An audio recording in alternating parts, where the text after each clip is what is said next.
Hello again. We're recording now for the 16th. Yeah, happy Monday, everyone. We're back at it again. Back to the week. I mean, it's all the same to me. Yeah, Really. same. But I'm Pretty glad. much. Yeah, I'm really glad to have a break from school. So, what are you taking next semester? So the module for next semester is digital futures and events. And I thought that it was going to be all about doing online events, but that's only an aspect of it. So like there's all kinds of technology around events now, like live closed captioning and special effects and virtual reality and all of that stuff. So next semester we're learning about all of that digital technology kind of aspects of event planning. So nice. We can have virtual knit nights with VR. I'm like, how would that work? Yeah, it'll be interesting. We'll see. Cool. All right. Yeah. So that's coming up. What are you doing next semester? I can't remember who I've told this. Maybe I told you, maybe I didn't. I'm taking what my husband calls the isms class. Oh, yes. And I don't know if we recorded that or not, but it's basically. I think we did. Yeah, I think we did. Eastern thought. And it's all about like Hinduism, Taoism, Buddhism, the isms, which I am fascinated by world religions. So I think that's super. I think I will really enjoy that class. These are both online. I'm not driving anywhere. I'm not commuting anywhere this next semester because it's winter. Even though they call it spring semester, that's when we get winter our snow. Yeah. And they close the roads and stuff. So then the other one I'm taking, I did tell you about, is that social media one. And yes. Oh yeah, we talked about that one. Okay. I'm just forgetful. I don't remember things. So much. And I don't think classes start until like the 20th of January. That's when mine starts too. It's like that third. So I'm glad to have a solid. Good 5 weeks off. Woot, woot. Yeah. Yeah, I'm looking forward to that. Yeah. I'm in it. I'm enjoying it now. Yeah. Knit. Yeah. I want to finish up some stuff. We're going to start the mystery blanket knit along in the new year. And then I don't know what else we'll do. We'll see.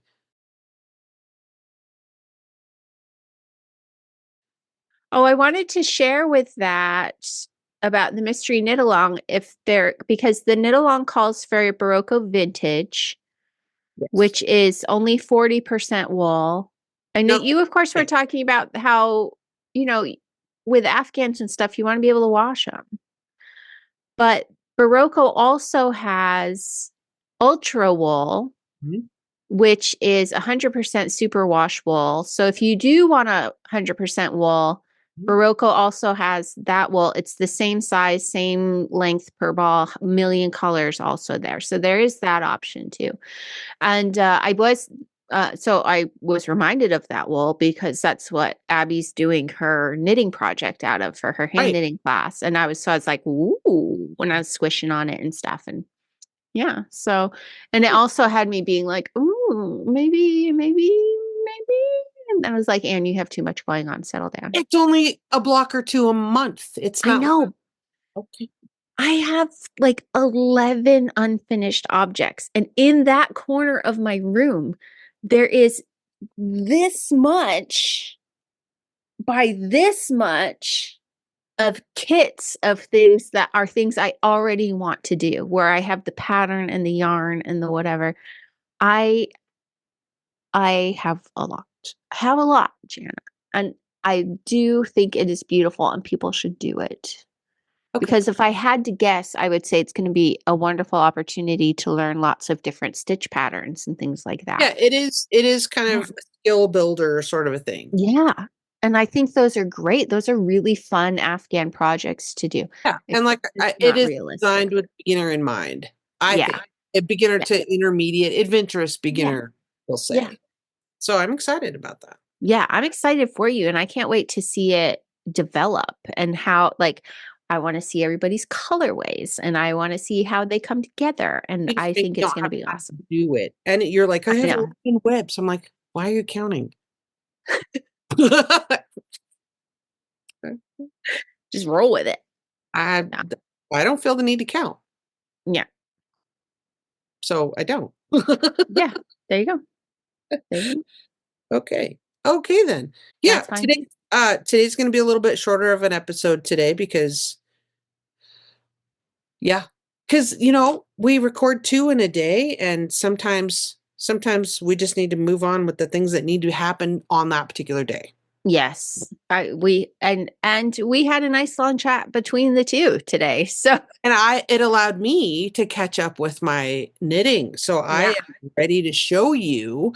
So yes. But first let's open your Hogmanay. Okay, well, or whatever. I actually wanted to show people the Grumpy Abby yarn. Oh, yeah. Let's do that. So I had lots of people say that sounds like an incredible yarn. I want to see it, and I was like, oh yeah, it's like it was like right over there, you know. So first, well, I'll just show you the yarn itself. So this is the yarn. This is the Grumpy Abby yarn, and you can see the red. It looks gray, right? No, it looks mauvish. Well, okay. I don't know. Wow. Look at how my camera just handled that. Did you see that effect? It went from like pink to fully gray. So it's hard to see in the camera. Okay. I will show you this one too, though, that I have. This is the original pink with a strand of the Grumpy Abby spun together. So you can see the original pink. Right. And then it was like a bright green that it was blended with, and you end up with this sort of mousy gray color. But cool. In real, you can kind of see, well, this hand, you can kind of see under here, the pink. Yeah. Yeah. So it looks like that in real life throughout. I don't know why it's not picking it up, but cameras, you know? The interwebs. The interwebs. So that's the Grumpy Abby. We like Grumpy Abby. Yeah. I don't like it when Abby's grumpy, but I like the colorway. Grumpy Abby. Good. So, yeah. I am almost, okay, I can stop. I'm far enough along that I'll show you. I also was able to knit my colors while we talked. So, here we go. Whoop, whoop, whoop, whoop. So, here's our Jamieson's colors here. Oh, yes. So, this is that purpley that we got yesterday. Good. And then here. And then this is our first one. So this one's very, very blendy. Very blendy because they are those like heathered shades that are a mix of colors. So the fade is very subtle as you go through this one. So I do have like one more repeat to knit out of this one. Oh, yeah, you were going to talk about the clippy things on the bottom. Yeah. Oh, yeah. People were asking about these. So these are called knit clips, and they're made by Susan Bates, and you can get them pretty much anywhere, like big box stores, a lot of little knit shops, and they look like this. And you use them, generally speaking, you use them when you're sewing the pieces of your sweater together. So you use these to hold them in place along the edge, and then it doesn't move around on you when you're trying to. And it's really good for like curves, because you can be like, okay, this section needs to connect up to that part and just keep it in place. Mm-hmm. But if, you saw earlier how this was like rolling up. Yeah. As I was trying to show it. So I just put the knit clips along the bottom to hold because it's stuck in it, hold it down. So I could show you the lower area for the whole thing. So there we are. We're 3 of our 6 makers in. Halfway. We could be halfway. Well, we're halfway through the month, so that makes sense. We're halfway through the month, so it makes sense. It does. Okay, so the color I showed you last was that like yellow, right? Yeah. And a heel. So we have a heel. Woo! We have a heel, right? And we talked about the heel. So my heel flaps on the bottom. So now I'm doing my decrease, my gusset decreases. And this marker dealio thing, I usually don't use those for markers, but it's what I had handy. The reason I have that is because I have carried on the slip stitch reinforcement up the back. And that up the back. And that just marks where I need to begin that so I don't forget. Smart. for now. Then you get the best of both worlds. So you have like the reinforcement. I will stop doing that reinforcement once I'm finished with my gusset decreases. Okay. People always ask, when do I quit? That's when I quit. That's when you quit. Yep. And that worked for me. Nice. So that's like a bumblebee yellow. That is very yellow. And it makes the like pinky, it looks way more red next to it. That is red. I know, but it didn't look as red when you first pulled it out. It looked like a bright, bright pink. You want to see what's next? No, because I have 2 things to open and you only have one. Go ahead. Okay. I'll make you wait a minute. Go ahead. So today we'll do the Hogmanay gift. So it's a gift day. It's a treat day. And this is the heavy of your things. This is your heavy thing and you have to take it out. It's double wrapped because there's glass involved. So please be careful. I want it to be a shot glass for my Scottish whiskey. It is not. It is 2 little jams. Oh. From Mackenzie's Farm Shop and Cafe. They're in Shetland. So this is made by a local jam maker. Yeah. Just a little tasty treat for you. And there's an assortment of flavors. So you have 2 different flavors and I can't remember all of them. Mine are mixed fruit and raspberry.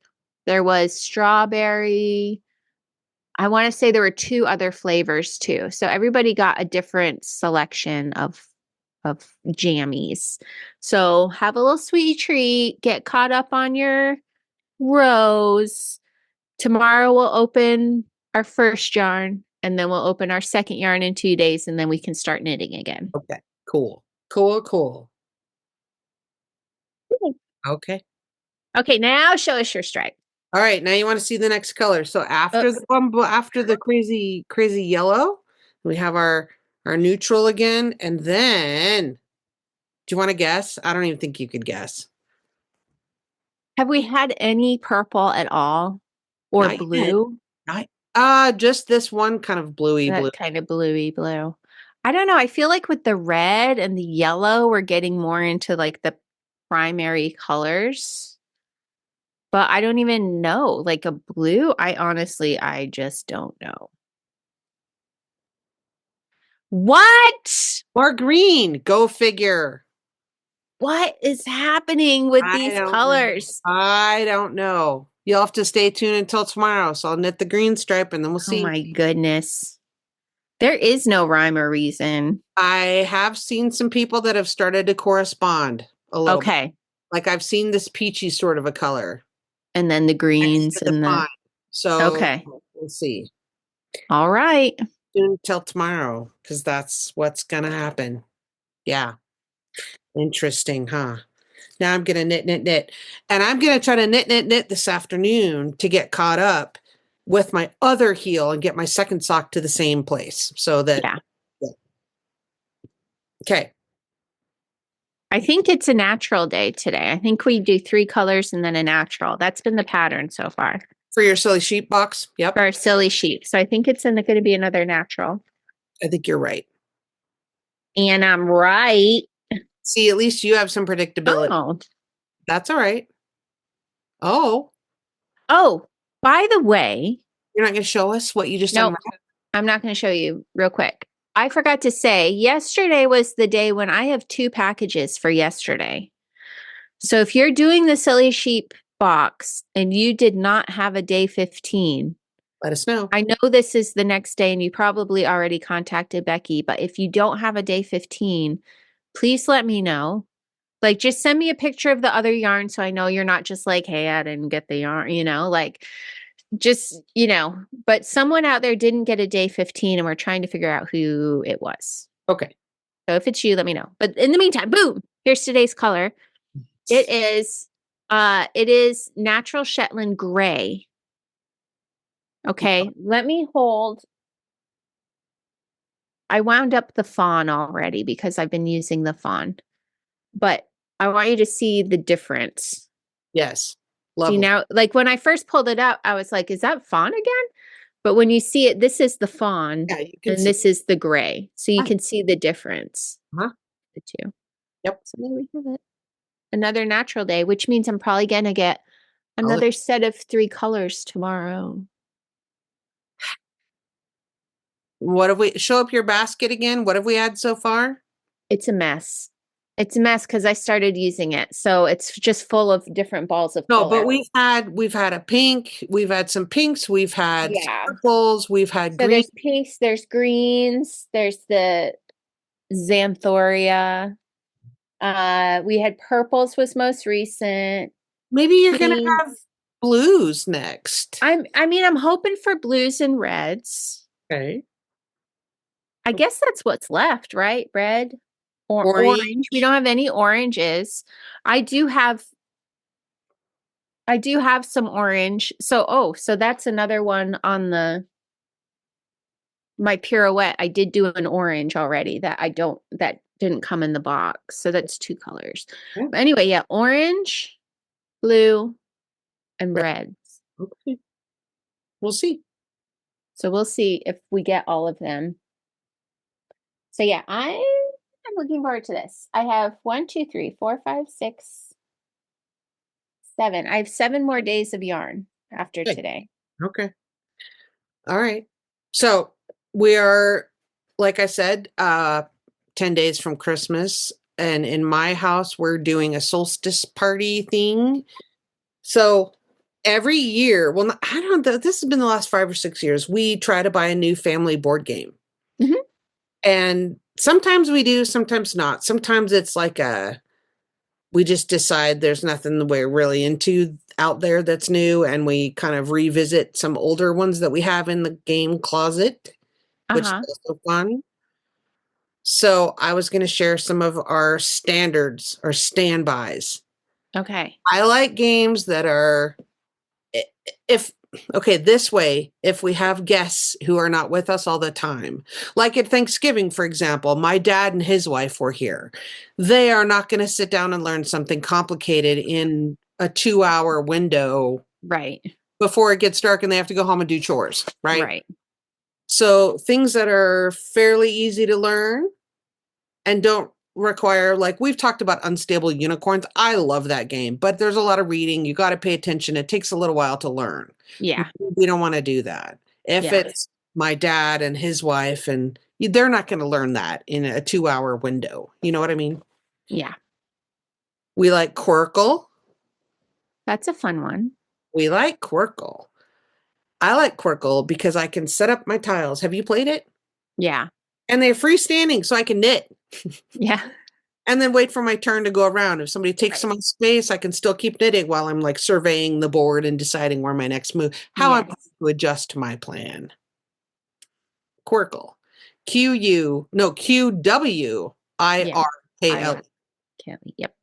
Another one that we did is called Hues and Clues. So I have that one. I don't think we played it before. Hues and Clues is pretty good, and it doesn't require a lot of strategizing. You got to think about what you're going to say, how you're going to describe the color. Mm-hmm. But again, you can sit and knit while you play this game. Right. Yes. What else? What else do we like? I mean, there's the old standards like Uno and Scrabble. Scrabble is also good because you can have your tiles up in front of you and strategize while you're. Yeah. That's true. Rummy Cub, is that? Rummy am I thinking of Rummy Cube? Yep. Rummy Cube. Same idea. You have it up in front of you, and you can. I love. What else? Games for knitters is what we're coming up with. That's today's topic. Games for knitters. There's our title.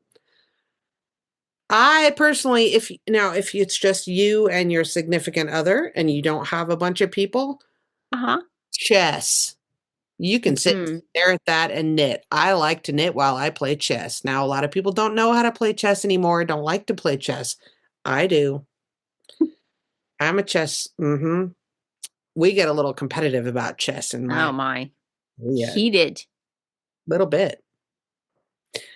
Sometimes we have to take a picture of the chessboard because we have cats. That's smart. So if you don't finish it or you have to get up and go eat, Yeah. you gotta be able to recreate the thing if the goblin has come along and, Right. split the pawns or whatever. Mm-hmm. Let's see. A long time ago I learned how to play cribbage, and now it's been so long I don't know if I could. I've watched people play cribbage before, and I've thought, I don't know if I could. Backgammon, same kind of thing. Yeah. Yeah. Yeah, that's another one where I'm like, what is even happening here? I'm all about a good jigsaw puzzle too, Good. but I have to say, I am not a cheesy Hallmark Thomas Kincaid kind of person. No offense if that's your jam. I'm not yucking on your yum. If you love that, enjoy. It's not my thing. Yeah.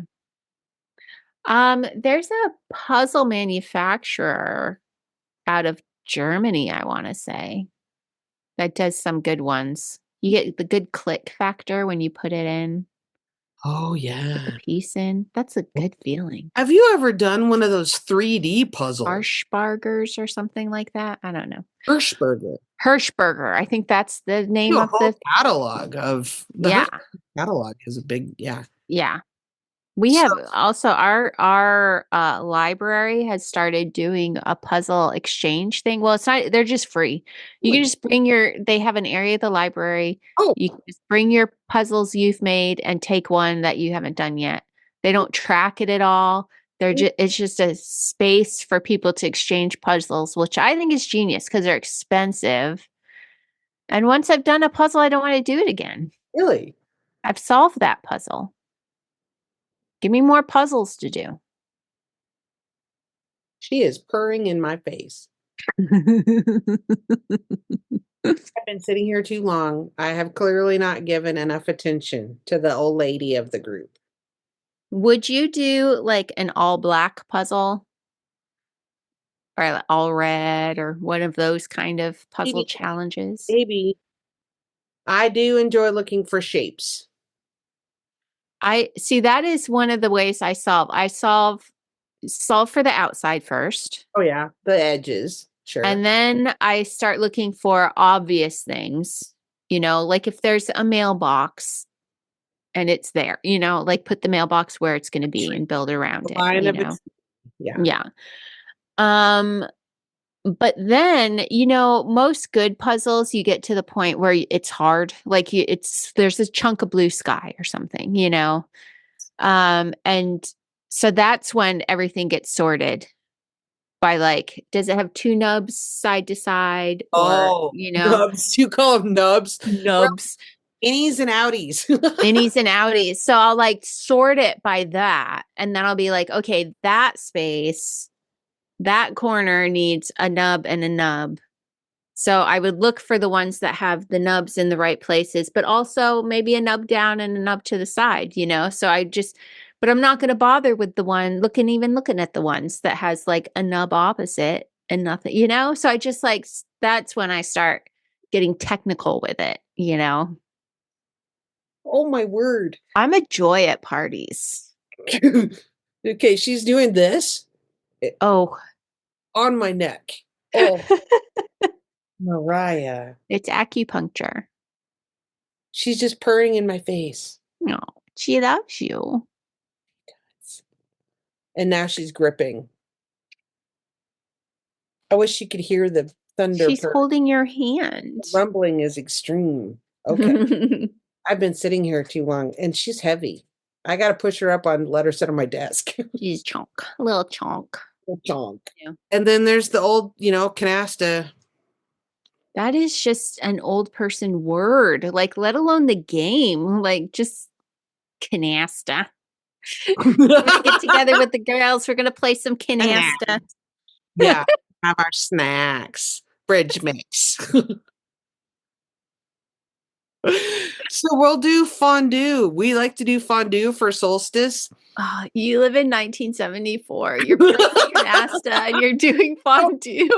Okay, it's great. But here's the thing. One year when we first started doing this, we went and got like the proper fondue ingredients, like with the Gruyere and the Swiss cheese. It was nasty. Everyone hated it. Now we just need we need Mr. Purl to make his regular cheese sauce because he makes a really good cheddar sauce. Then we get the cubes of ham and the Oh, little, good. and the, Yummy. yeah. Yeah. And then usually my mom would make this sponge cake, but I think my kid's going to do it this year. And that's to goes in the chocolate, and then you have the pretzels that go in the chocolate and the strawberries and oranges, whatever. And so we have a chocolate one and a cheese one, and we have the little fondue Nice. pot. It's like a mini crock pot, Uh-huh. and it's divided. So there's the one side. Oh, Yeah. I didn't know that was a thing. Yes. My flat in Shetland was furnished and it came with a fondue pot. Yeah. I just want ham and cake. Ham and Yeah. cake. Ham and cake. That's Life does not get better. no. And canasta. And canasta. Ham and cake and canasta. It's a perfect Christmas Eve. Solstice. Or solstice. It's Love a perfect solstice. Yes. And some beverages like, well, when my kids were younger, well, I don't really like wine, but we would buy them the sparkling Martinellis, the sparkling apple stuff. Yeah. The sparkling apple cider. Or they have one that's like a pomegranate grape or something. Pomegranate. I forget what it is. It's good. Nice. Yeah. So we have to get that too. Yeah. You're going to have a good time. It's going to be so so we'll have our fondue and our game night. Love it. Say it. Canasta.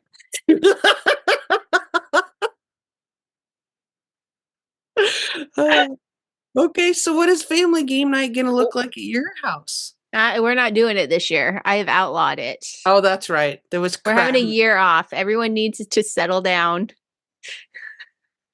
It's like a bye week in football. You got to just have I mean, maybe you just need to get a Hungry Hippo game or like the knock 'em punch 'em boxing one. Yeah, everyone can really get it out then. I remember when my kids were little and we had Wii Sports on the Nintendo TV, and they thought it was hilarious. As like 7-year-old little girls, they thought it was hilarious that they could knock out their dad. He got pummeled because they have a lot more energy and they were faster. Right. And he just got pummeled. It was they thought it was great.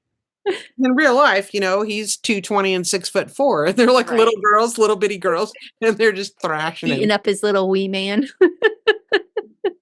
It was fantastic.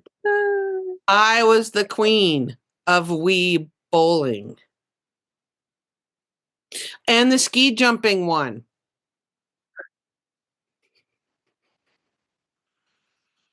Yeah. Do you know there used to just be ski jumps around?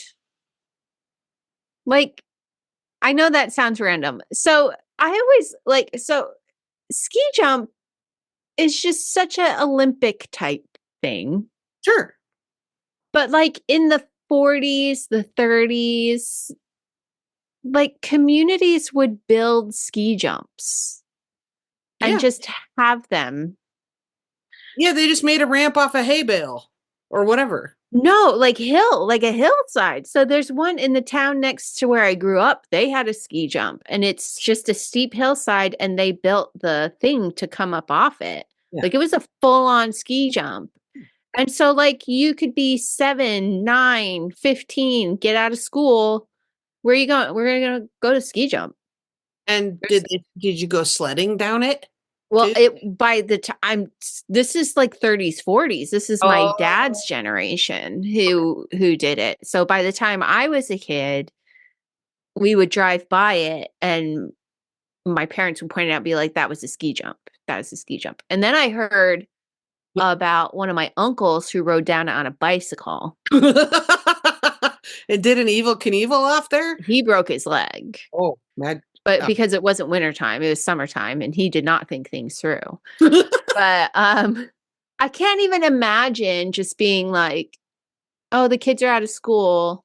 I wonder what they're up to. And they've been off ski jumping for hours. Sure. Walking up the hillside themselves. And like. Yeah. So there's a sledding hill that we've been to. It's a couple hours from our house. It's over, not on the prairie. and it's a sledding hill, and you can see where somebody took a door, like a door from a house, and they packed in the snow, and then they put the door there and made a little jump, Yeah. down the. And it was so funny because we're dragging the sleds up, and we go past the little jump thing, and you can see where it didn't go well because like the snow is all like torn up, and there's some like very bright drops of blood in the snow. Like somebody's got a bloody nose. I mean, it didn't look like really gory, but you could tell there was a little bit of an injury. Yeah. So down the hill, I lived on top of a big hill, So my town was mainly on a river for ages and ages. And then as it built up onto the side of the hill and then up on top of the hill. And I lived up on top of the hill. Oh, snobby. But and then, at first it was because it was a factory town. So the first people who lived up on the hill are all these like old Victorian houses. Yeah. But I grew up in the part that was built like in the post-war boom. So all the little same looking 50s houses, 40s houses, that's where my neighborhood was. But so we were sort of on the back side of the hill, and just down the road from us, there was a golf course that was part on top of the hill and part down low. And they had a little road for the golf carts. Yeah. Sure. It would go down. So it had 1, 2, 3 cutbacks before it would go flat down to the lower level. Okay. So we called it the S because it was shaped like a snake, so it was the S as opposed to the D for the danger one that was just steep and straight down with thorn bushes on each side. So there was the S and there was the D. And you would tell your mom which hill you were going to. Okay. So she knew where to look for your body. When it was dinner time? When it was dinner time. Or if you just didn't come home, like, where are my children? So the S, you would go down the first turn, and that was against the bank of the hill. So you'd be safe. Okay. And then the next turn was a drop off with pricker bushes.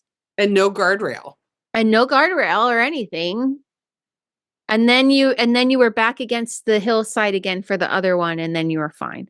So every year, you haven't been sledding for 10 months, so you're out of practice. So you clear that. You might go up on the edge a little bit on that first turn, but you have enough space to start going fast before you get to that next one. And every year,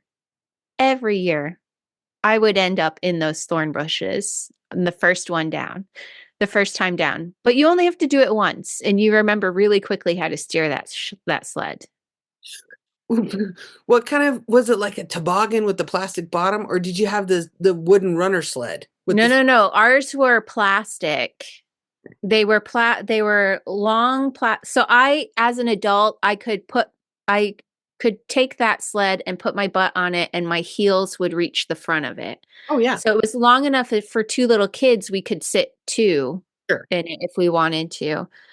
But you didn't want to because you lose the steerability of it. Right.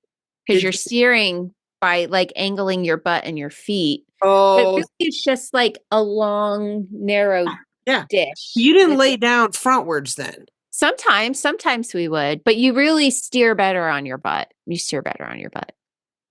And then we get all the way to the bottom, and we'd have to walk back up. And that would be when you knew it was time to go home, because you'd get to the end, you get back to the bottom, and you just lie on your sled for a while.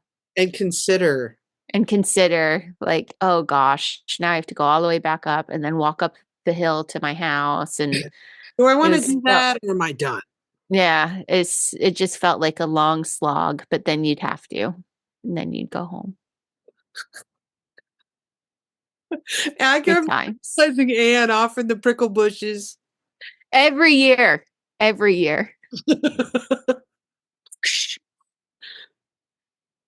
That's awesome. The things we remember.